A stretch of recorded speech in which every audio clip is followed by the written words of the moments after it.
really help people. This is really going to help people. This is going to be a game changer. This is going to be good. I like it. Did you ever listen to Martha Stewart's fart episode?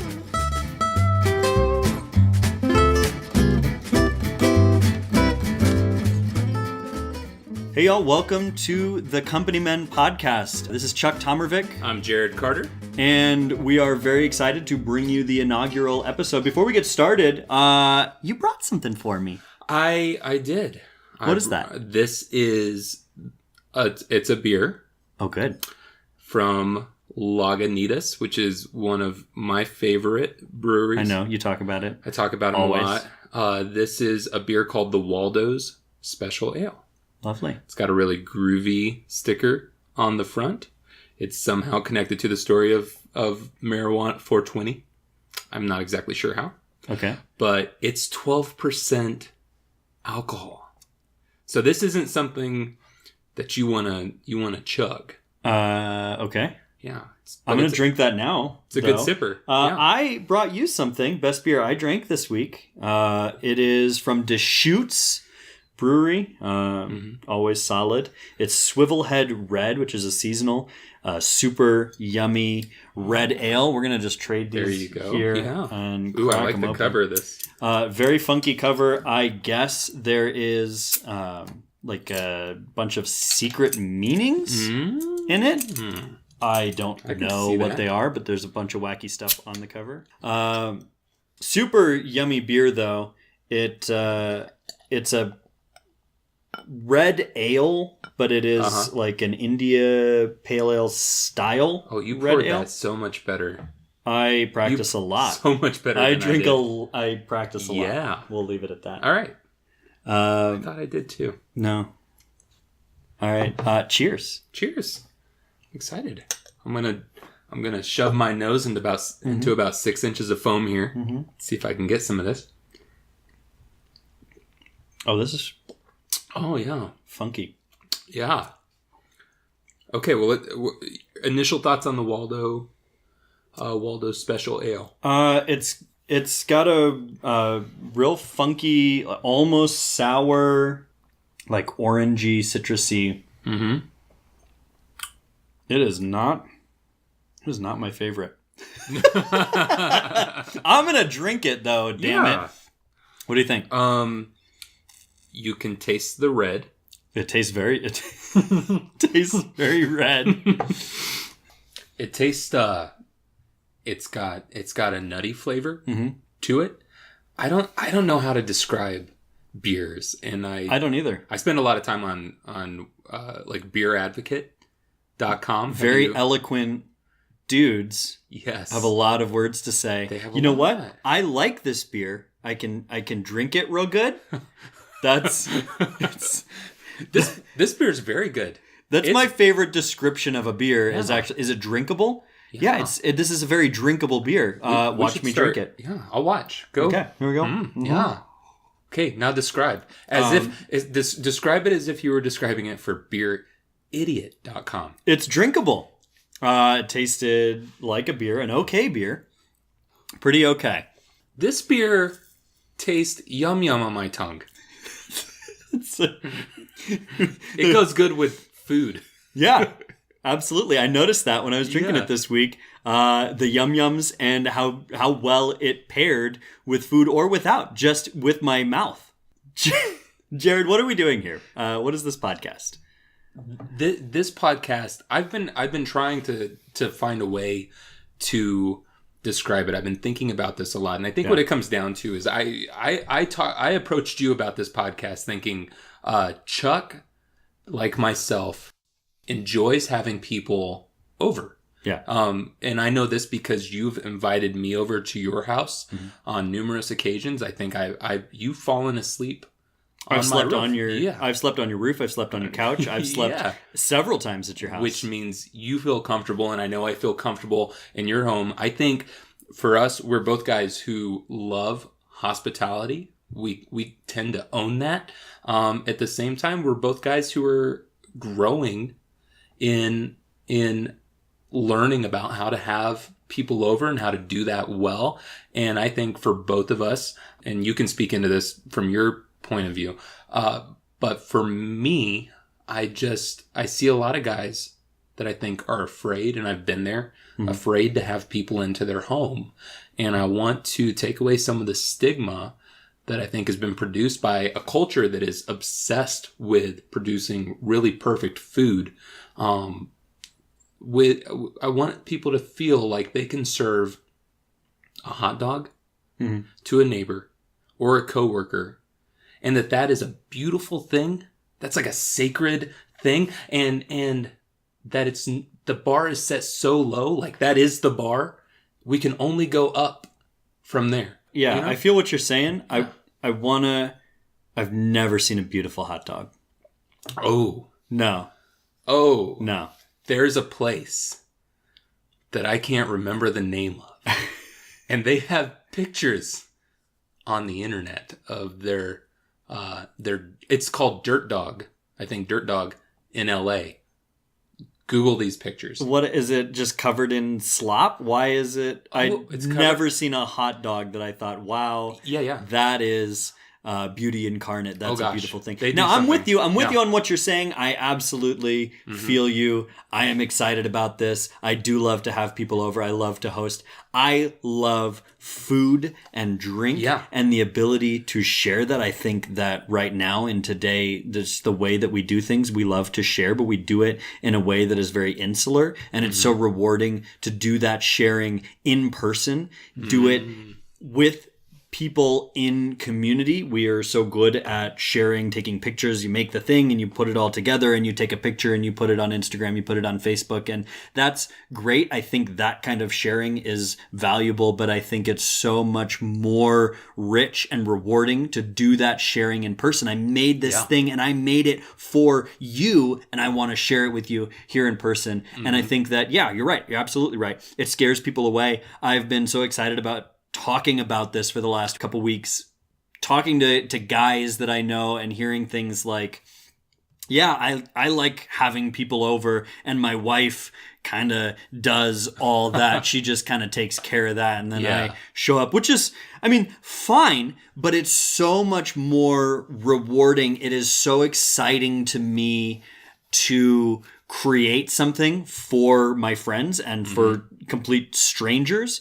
I'm not gonna lie, I love just that feeling of people experiencing something that I've made, and then they tell me how good it is, and that's a wonderful thing. And can I just say right there, food is one of the absolute best ways to accomplish that. Like you have almost, unless you're a really, really, really bad cook. Right. Okay. Because people love food. Like I could invite you to my art show. There's a really good chance I'm not going to like your art. Yeah. Well, it's because I make it with food. Okay. And I just ketchup and mustard. But can I eat it? No, that's where you went wrong. That's so where you made you would food have that a I can't eat, yeah. right? But yeah, people invite you to things and they invite you to enjoy things that you got to pretend to like. It's really hard. I can invite you to my piano recital. I can invite you to my Amway meeting. I can invite you to my christening. Okay, and who is this person? And these are all things like I don't know. I don't like piano. I don't like Amway. Your art, I don't like art. Is weird. Yeah, I don't like that particular type of art. I like food. Though. I like food. I love food. I like food. Almost always. And you're never gonna hear that from somebody when you invite them over for dinner. Nobody's gonna say, "Oh, I don't eat." Right? You have them right there. You say they have to eat. Right. They can't say, "I can't come over. I'm eating at that time," because you're offering them food. Like that's when I have dinner. Well, that's what this is. Yeah, it's dinner. We're gonna do it together. We're gonna do it together. And you know what? I'm gonna make it. Yeah, with my hands for you. Yeah, I'm gonna cook it. Probably. Most most of the time. Don't invite me over for a raw dinner. No. Okay, I'm just gonna say that right now. No raw. No raw dinner. But yeah, I'm gonna cook for you. Yeah. It's really hard to turn that down. Absolutely. Multiple times. So you can invite people over. They can say no the first time. Maybe they don't like you, whatever, but they're gonna like you. You just keep trying. You keep inviting them over. They have to eat. Or you invite their friends over. Oh, you invite their best friend over. Yeah. And you start to become best friends with their best friend. Yes. Now it's a competition. Yeah. Now I'm the best friend. Now Look at you're me. the best friend. I'm making yeah. dinner. Yeah. I'm making dinner for your friend. Here's what you going to do about it? I tell you what I'm going to do about it. I'm going to come over to your house for dinner. Yeah. All and right. I'm going to redeem this friendship. Gotcha. Oh, I got you. Yeah. Now I'm enjoying a delicious meal. And you're my friend. So there's really... It feels like you lost, but you won. It feels... Yeah. It feels like I won. It feels like you won. But maybe I lost. So welcome to the Company Men podcast, everybody. We're idiots, and that's okay. Yeah. Because we're very excited to demystify, to just bring you the tools and the knowledge, probably not a lot of knowledge, but just the confidence you can do this. You can have people over, you can celebrate, you can host, you can be hospitable regardless of your situation. And it is incredibly rewarding. It is incredibly fun. And it's a great excuse to make great food. And it's a great excuse to show off. I can't stress this enough. Yeah. It's really great for the ego. There's a reason why they call it entertaining. Yeah, absolutely. You are on stage, and your stage is people's mouths. Mm-hmm. No. Mm-hmm. No, don't nod to that. Nope. No. Well, that's a great segue into something else because you've made me uncomfortable. Okay. I want to talk about how we all screw up when we're hosting. Mm-hmm. I want to talk about some of our kitchen failures here. I can do that. You can do that. I can attest to that. I think I've been invited over to your home once and had a little bit. I don't think that was underhanded. Yeah. That was. Yeah. You can attest to my kitchen failures. It's true. Just in the last couple weeks, we had your family over, and we're talking about this podcast. We're talking about how excited we are to do this, and we're these guys who love to cook and get in the kitchen and do it, and we're going to have people over, and so I'm all excited to show off, and I planned a whole menu, and we had these fun activities for the kids that they didn't want to do, and then we made some stuff that didn't come out right. But the pièce de résistance on this kitchen failure was the dessert. I had this. It felt like a great plan. When you told me what you were doing, I was so excited. Yeah. And I thought about it. All evening. Yeah. Maybe I built it up too much. I had the idea. We got some ice cream, which is great for the kids. And for the adults, we had some cherries. Cherries are in season. Cherries are wonderful. They're beautiful fruit. I don't know. And doesn't matter. There is nothing that makes fruit and or dessert better than adding booze. Yes. You can say that about pretty much anything. Except for, well, you're going to talk about it. Yeah. So you can say it for pretty much the everything. idea of adding booze is a great idea. Right. I think. Yeah. Maybe the execution. We took the cherries. I spent a long time pitting them, getting the pits out. It was a labor of love. I thought those were pre-pitted. No. Oh, pitted them with my own hands. And glad you pitted them with your own. Yeah, and not someone else's. No, just my kids. Yes. That's why you have. No, your poor children were sous chefs.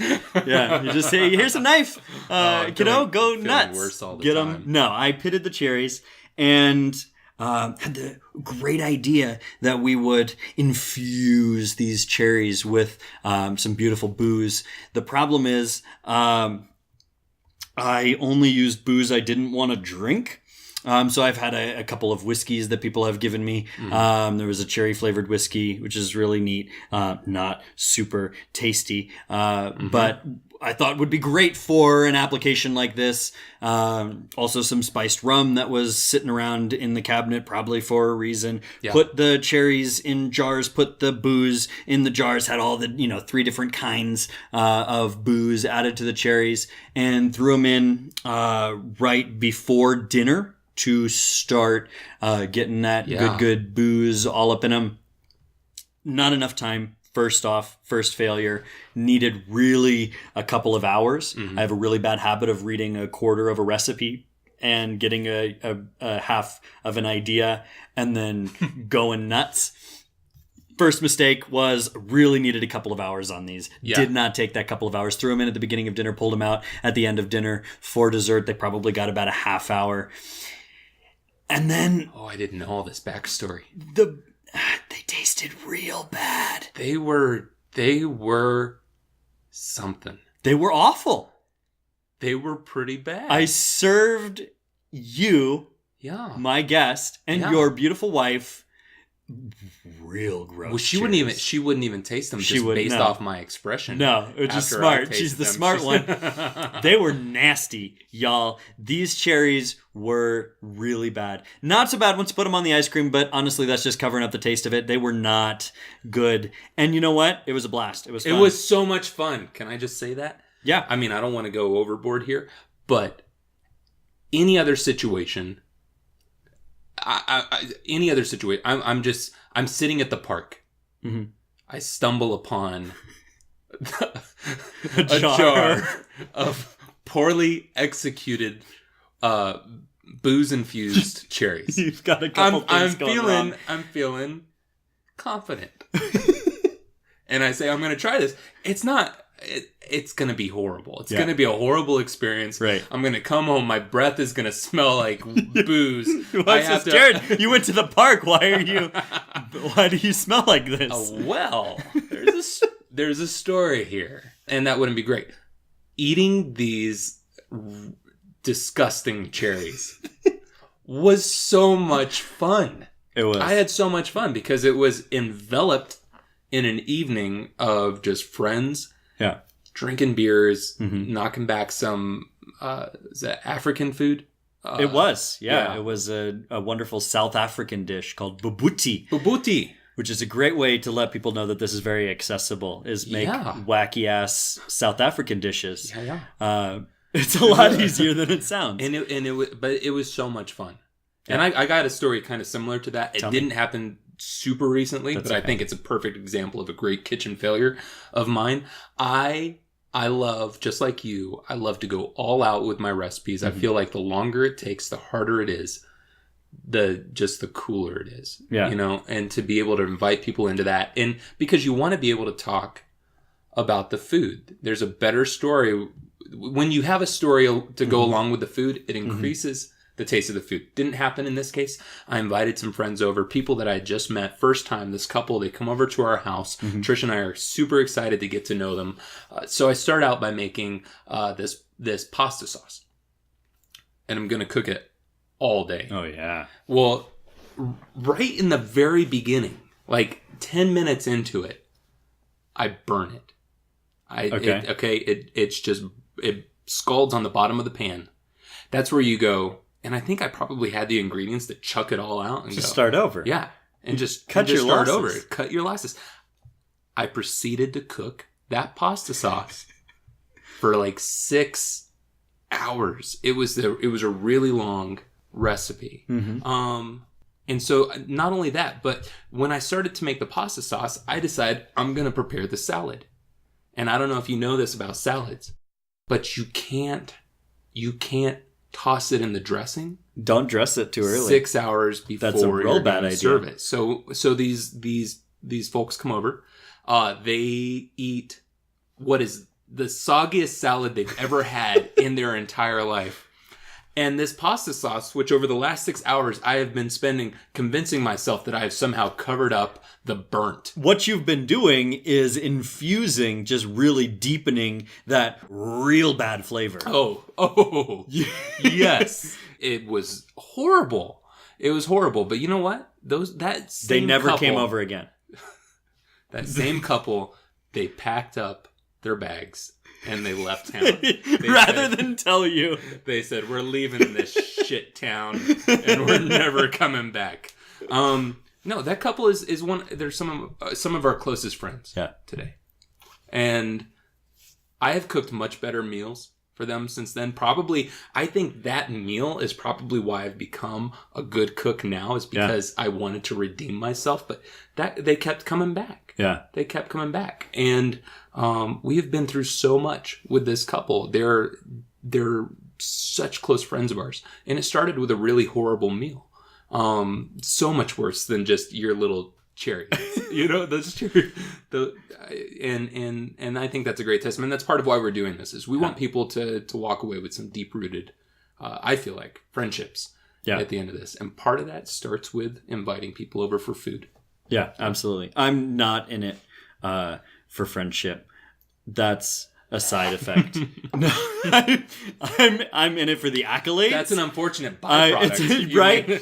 Once you've invited them over and you've made them food, then they don't leave. They come back. No, I'm just. It's all for me. It's all for you. It's all for me. Yeah, I see that. It's mostly for me. It's not all for me. That's fine. I'm glad that you're willing to own that. I absolutely do. That's good. I don't hold it against you. So let's talk about. Obviously, things are going to go wrong. Things are going to get weird. How do we deal with that? I want to propose a scenario. Oh no. A scenario. If you will. Oh no. I am not sold on that name, by the way. You came up with segment. It. I didn't. No? No, I didn't. That was you. That was me. Yeah, I'm not owning but that. But I wouldn't have said it like that. I would have said scenario. Oh no. That's way worse. So I'm going to propose a scenario. Oh no, to you until we think of a better name for it. I didn't like that at all. Exactly. So this scenario, no. Yeah. It's Christmas. Okay. I love Christmas. Yeah. I love Christmas. It's Christmas. You've invited folks over, and one family shows up early. Oh, I hate them. And I hate them so much. I'm doing things still. This is great because it was you. This happened. This is a real story. This is a real life story about Jared Carter. Yes, y'all. Yes. One family shows up early in their van. They show up and you open the door and you're still working on stuff. And I want you to put yourself in this scenario. Oh no. I think I can. Your dog, who has not been put out or in a kennel, readied for company, has rushed out to greet your guests by jumping into their van and urinating on the inside, seat. On the upholstery. Yeah. Meanwhile... This really happened. This happened. I was that van man. Meanwhile, we're not done with this scenario. No. What happens at the same time as your dog is urinating on your guest's upholstery is your stuffing, your really, really super delicious stuffing, overflowed its cooking vessel and dripped down onto the bottom of the oven and caught fire. Yes. Yeah. And has filled your house with smoke. I saw it when I pulled up. There was smoke pouring out of your house, and then a dog came running out. Continue. No, this is your scenario now. Yeah. You have urine on your guest's seat and fire all up in your house. How do you handle that scenario? No. Well, okay, here's part of the problem. No matter what I can't remember what you did. No. So whatever I do, I'm saying that I would have done it differently. And it wasn't as good. I that's another great example of a day where I just had a whole lot of fun. And that was a great meal. And obviously I've come back multiple times. Yeah. But what would I do? My dog is now... yeah, you can handle these separately. My dog has now marked its territory inside of someone's vehicle. And my house is seemingly... is very on fire. On fire. It's very on fire. You know what I would do? I think I would open up the fridge. I would grab the beer. I'd grab a beer. Yeah. I'd grab a cider. For me. I would crack them open. I would run to the door, laughing.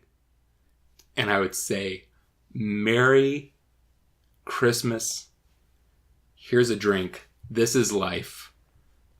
This is how it goes. I would if I had time, yeah. I would put on a record, and just it's my party, and I'll cry if I want to. I'm gonna turn this into a comedic. Yeah. So I did. There was a lot of crying. So that's happening. So as they're walking up, it's fun. It's funny. And honestly, if these a-holes can't take the dog peeing just in their car, a little bit of pee, a little bit of smoke, it was a lot of pee, and they can't just laugh it off, knock back a beer, dance to the music, and say Merry Christmas back, I don't want to be friends with these people. Yeah. Anyways, but yeah, I think that's I would pretend to laugh it out. Inside, I would be so angry at life. And at the people who showed up 10 minutes before the invite time that said from starting at 6 and going to whenever, which is a clear sign that show up later. Well, here's the thing. I'm driving from Casa Grande, which for our listeners... Have to say it like that. Yeah, it's Casa Grande. No, it's not. It's Casa Grande in the scenario. Oh, no! We're looking at the amount of time, and it's hard. Blame Google Maps. Okay. Because I'm not going to sit down at the QT, which is Quick Trip, which again, if you don't know what that is, it's a gas station. I'm not going to sit down there for 10 minutes. I hate when people show up to my house early. Yeah. I hate it. But can I just say something though, real quick? Yeah. 10 minutes, your house would have still been on fire. It would have been on more fire. Yeah. You don't remember what I did. You don't remember how I handled my actual real life scenario. No, there was beer. I had beer already open, which is probably why you don't remember. I enlisted my children to go clean up the pee and corral the dog. Yeah. I enlisted your children I handed them pillows and blankets to fan the smoke. I opened up all the doors and windows, set them. You probably just sat down and drank a beer. I can't remember. Wait, did you serve turkey that day? That was, That's the day you gave me a job to do too. You don't remember this. And I was actually going to talk about this at some point. You gave me turkey wings and told me to take them out to the grill. This was like 15 minutes later. But you tell me to go out and finish cooking the outside. Right. And can I just tell you, one of my favorite things to do, and I learned this from someone else, when people come over to your house, give them a job to do. Yeah. And now they feel like they're part of something. I gave everybody a job to do. People love it. It sounds so... I didn't have an option. Yeah, but even if you do have an option, you should choose to give somebody a little job because it makes them feel comfortable around you. Mm-hmm. There's this thing about doing something for somebody that makes them feel like they like you. So if you say, hey, I want you to do this job for me, something in their brain goes, oh, I'm doing something for them. I must like them. Ooh, this is real science. Google it. It's a good trick. It is a good trick. Yeah. Cool. Okay, so for my scenario, oh no. Yeah. People get sick from time to time. Okay? You have this incredible meal plan. Mm-hmm. You've made booze-infused cherries. They're awesome. Oh, I'm so glad. You're so excited to share these with people. It's going to blow their minds. It's going to change their lives. Everything you've done is just perfect. Yeah. 5 minutes before people come into your home, you feel the thing in your stomach, little unease. Yeah. You run to the bathroom.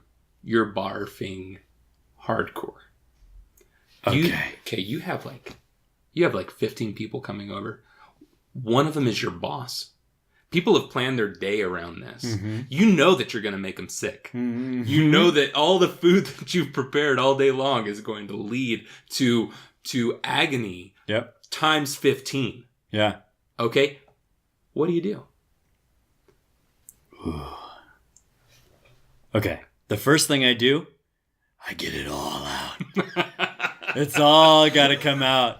We got to purge this storehouse. It's all got to leave because the party is going on. It's going to happen. There's nothing we can do about it. People are coming. Yep. I'm not turning them away. And then you know what? I suck it up. You suck up the... No. I get out there. Okay. I get out there and I don't talk to a lot of people. And I serve the hell out of that food, which is real good. Real good.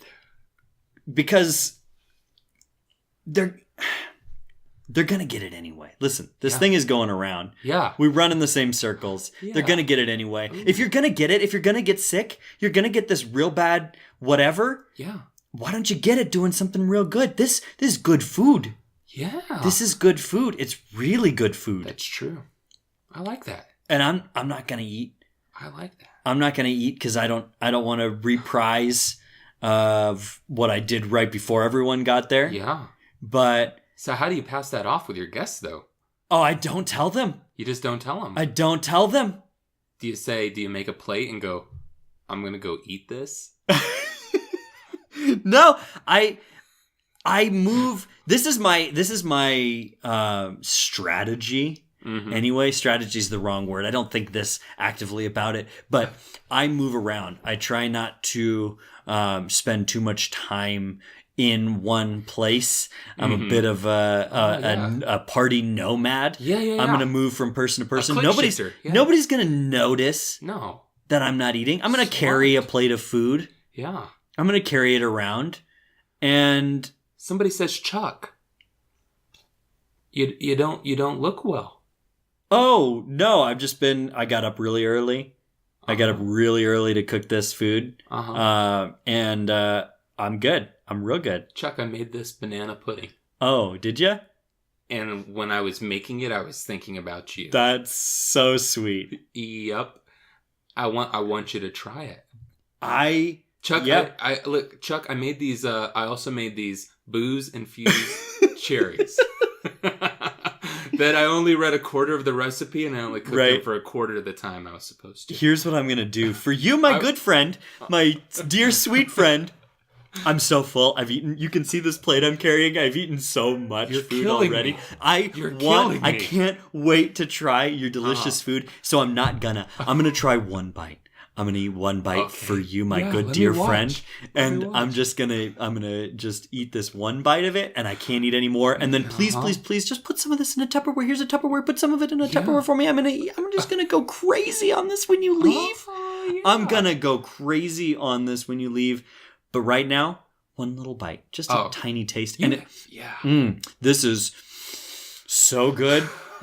It's so good. Yeah. I can't tell you how much I love it. Excuse me. I've got to run. You got the runs. It's my exercise time. I have to run. Oh, okay. It's a time I have to do this. I stay and explain it, but I have to run. You know what?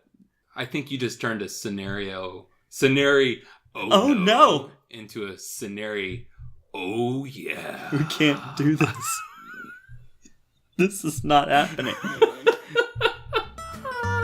Yeah, it is.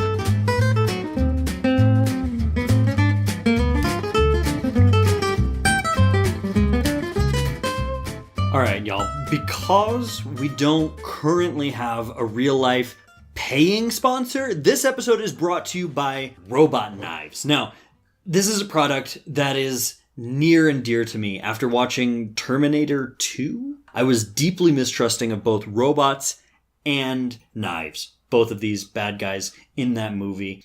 Hated them both until I discovered this fantastic product. Honestly, it's revolutionized the way I think about cutting entirely. Now, robot knives are made from the latest in automated edge technology by these two guys who are fed up with the conventional knife companies and robot companies ripping off customers. So they combined their over 30 years of experience in cutlery and automatons to create a one-of-a-kind cutting experience. Now, how does it work? This is a trade secret. I couldn't tell you even if I wanted to, but all you need to know is that it just works. You choose what food that you want, chopped, diced, sliced, julienned, you name it. Set the appropriate settings in the companion app on your Android or iPhone.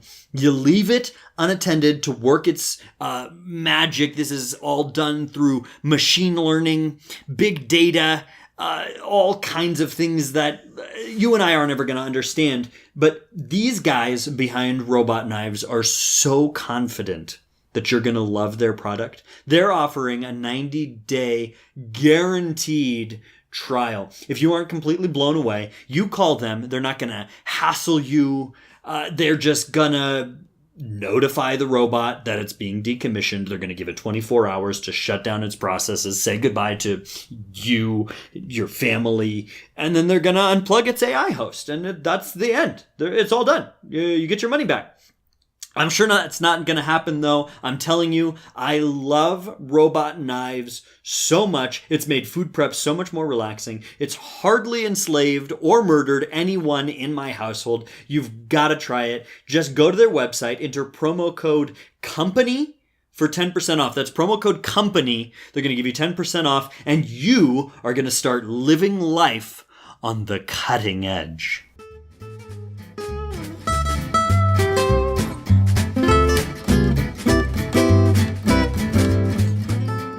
Okay, I want to talk. I want to change direction here, Mm-hmm. Chuck. Since I've known you, It's been a while. I've noticed something, and it's kind of it eats at me a little bit. You seem to have an opinion on everything. Yeah. And when I say opinion, I don't mean most people have an opinion to some degree on most subjects, but you have incredibly strong opinions. And I've started to wonder, does Chuck really have an opinion on everything? I think this is beneficial to some extent because when somebody does come over to your house, you want interesting conversation. Mm-hmm. You want to be able to feel engaged, and you do a really good job of just about everything you feel strongly about. So I thought I want to have a segment on this show called Does Chuck Have an Opinion on fill in the blank? Okay. And I want to see, do you really have an opinion on everything? And I've prepared some things. I've not run these by you. Nope. No, this is the first time that you are hearing it. Mm-hmm. And so I'm just going to start with my first one ever. Does Chuck have an opinion on Pop-Tarts versus toaster strudels? Absolutely. Listen, the idea of having this, first off, god-awful thing. I'm not even going to call it a pastry. It's a pastry. I'm not going to call it a pastry. It's a thing. It's this abomination of a presentation of food that you're going to consume. I understand its place, its niche in the overall, like, why you would purchase such a thing. It's because I don't care about myself, my person. Which one are you referring to right now? The person who's eating. Pop-Tarts No, or- both of them. Either both of them. I need this pastry out of a box for my breakfast. It's fine. I've been there. I don't care about what things I put in my body. I just need to put it in my body real fast so that I can get about doing whatever the thing is that I'm going to be doing. And toaster strudels just absolutely shit on that concept. Because they took this whole concept of like, here's a quick breakfast thing that you obviously don't care what you're eating, so just eat this. Yeah. And then they said, also, here's a quick little thing for you to do in the meat. Like, here, I know you're a busy guy, but you gotta squeeze this little stuff right on there. Oh, okay, but all that little candy, little candy stuff that makes this gross pastry edible. Yeah, you're gonna have to squeeze that yourself. Go for it, little buddy. You got time, right? No, the whole purpose of this thing is that I don't have time to be squeezing stuff on stuff. If I had time, I would make myself an actual breakfast. The only proper, awful breakfast pastry that you should ever eat is a Pop-Tart. That's my opinion. You've obviously never worked in marketing. No. Okay, no. Have you ever had you ever used a cake mix? Yeah. Okay, what are the ingredients on a cake mix box? Cake mix. Cake mix plus eggs eggs. and water. When cake mix first came out, they had eggs in the box. Okay. They were dehydrated, Gross. but there was egg built into the ingredients. And you know what happened? Nobody would buy it. Right. Women just refused to buy this because they felt like they weren't making a cake. So you know what they did? They removed the egg. And you know what happened? People started buying it. But that's because now you're adding eggs to this. It feels legit and it feels real. There's somebody who says, I don't want to just eat a Nobody horrible says that. toaster. Nobody says that. Nobody says, now that I've made a design out of this candy on my gross pastry, I have made this thing. Nobody says that. They do. People say, what did you eat for breakfast? And they say, I don't know, but I cooked it. I made it myself. No, they don't. Yes, because you never want to be asked, what'd you eat for breakfast? And say, a Pop-Tart. But what'd you make for breakfast? I made this pastry. I iced it.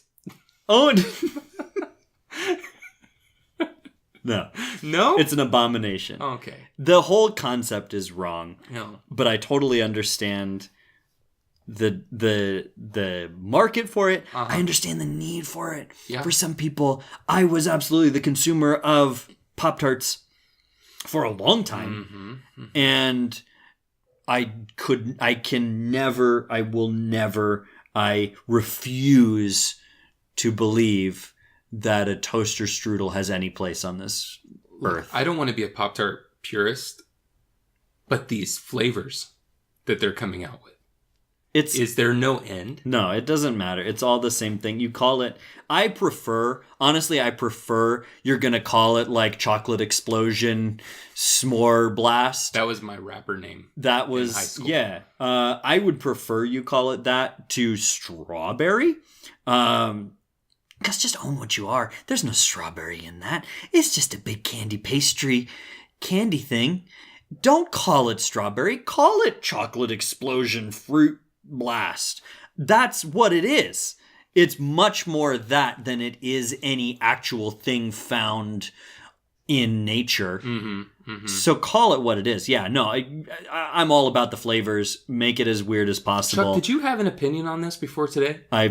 I have always had an opinion on it, Jared. I have always felt very strongly about this. Okay. All right. Chuck does have an opinion somewhat on Pop-Tarts versus toaster strudels. Absolutely. All right. Well, am I introducing this next segment? Absolutely. Okay. This is your idea. This is on your head. I don't know why. And we can edit this out if it doesn't work. But I thought it would be nice for people who don't have the time to listen to a podcast like ours. Mm-hmm. I thought it'd be nice if they just had a place where they could come to at the end of the podcast and find out what all did we talk about this. And I decided the best way to do that would be a Too Long Didn't Listen, a TLDL rap. Now, I could probably rap without a beat. Okay. Go for it. Do that. Yeah, no, but I think I would feel better about it if I had somebody beatboxing for me. No one would feel better about that. I think I may have given you heads up that I was going to try this a few days ago and asked you to learn how to beatbox. Did you take advantage of the time that you had? I didn't. Do you know what I did instead? What'd you do? I drew on the years and years of experience that I have had in this very realm. I am an accomplished beatboxer. No. I wasn't going to bring it out. I wasn't going to say it. But I can drop a real fat beat. Okay. I've never heard you do this. No, it's not the kind of thing that you just do in mixed company. Well, now you're doing it for everyone. And by everyone, I mean a few people. Right. Okay. Let me hear it. What am I rapping? Are you ready? To? I'm ready. Ready to drop? Well, I want to hear a sample first before I. No, this is. I'm just jumping in. Listen, you're gonna go to an artist, to a painter. You're gonna go to Michelangelo and say, Michelangelo, we need a Sistine Chapel real quick, but can you just bang us out a quick, just like throw something up? Can you just draw like a cherub on this canvas real quick for us, buddy? We just don't know if you're the right guy for this. No, you go to Michelangelo and you say, yo dog, we need a Sistine Chapel, and he says, I got you, and he paints the hell out of that Sistine Chapel. You want fat beats? Fun fact. That's the first thing he ever painted. Did you know that? Yeah, and this is the first time I'm ever beatboxing. All right, go for it. Go for it.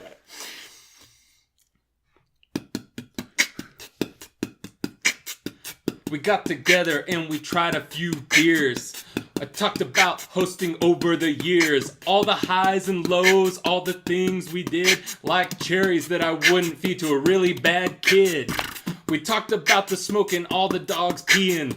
We talked about all the things we've been seeing. I'm starting to lose it. I don't know what else I should say. But I got something that I want to talk about if it's okay. Oh, Chuck, I don't believe that you had an opinion on Pop-Tarts versus toaster strudels before this. I've always felt strongly about this. Okay. All right. Well, no. That's it. Oh, okay. Yeah, that's it. All right.